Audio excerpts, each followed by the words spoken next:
A Viking king kneeling in the cold stone of a church, water dripping from his head as a priest speaks Latin over him. His battle-scarred hands are folded in prayer, his head bowed in submission to the Christian God.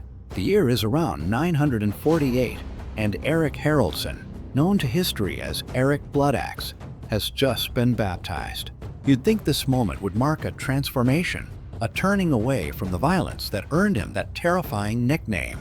But here's the thing that makes Erik's story so fascinating, so deeply human, and so troubling.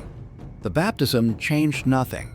Within months, he'd be raiding monasteries, burning villages, and spilling blood with the same savage enthusiasm that defined his entire life. This is the Bloodaxe paradox, and it reveals something profound about human nature, about the gap between what we claim to believe and how we actually live.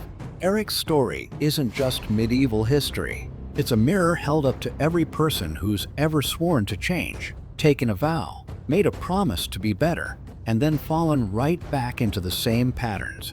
And that's what makes his tale so gripping, because we've all been Erik Bloodaxe in our own way. Let's start with the baptism itself. In 10th century Europe, conversion wasn't always about spiritual awakening. It was politics. It was survival. Erik had been expelled from Norway by his own brother, forced into exile, and was desperately trying to carve out a kingdom in Northumbria, in the violent borderlands of northern England.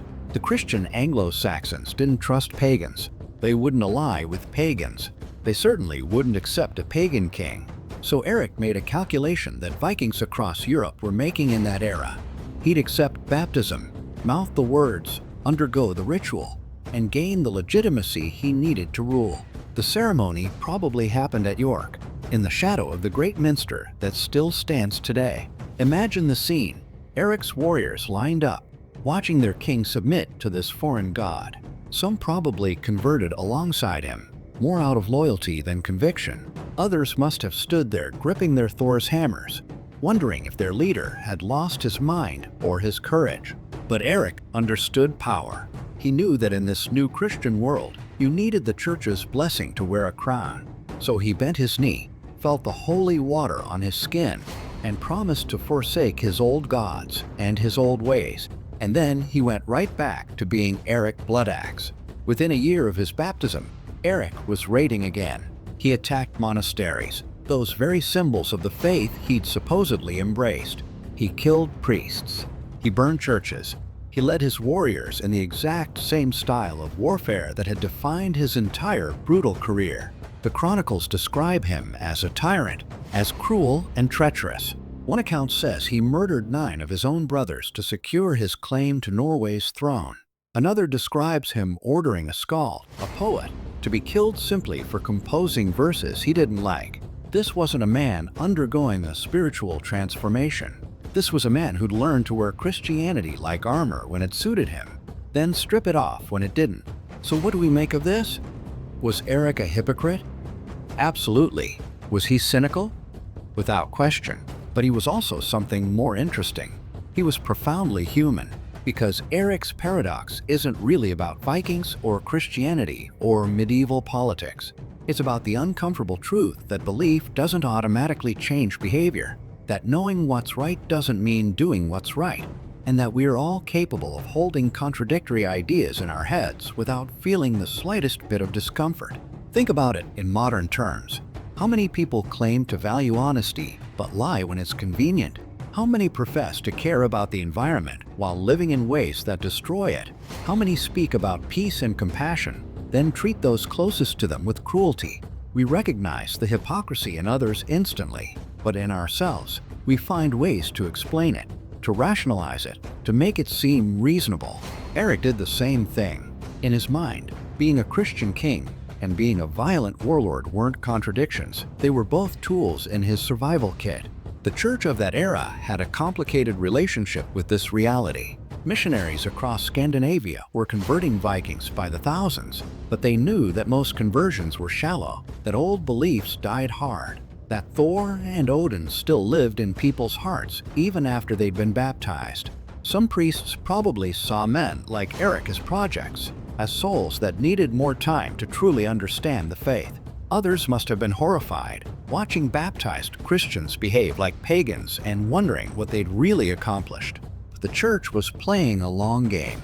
They understood that conversion was a process, that it might take generations for Christianity to really take root in Viking culture.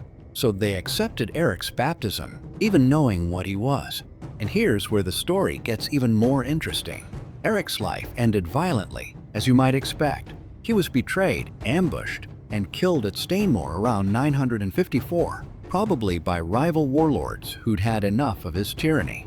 There's a legend that he died fighting, outnumbered but defiant, going down with a sword in his hand like a proper Viking.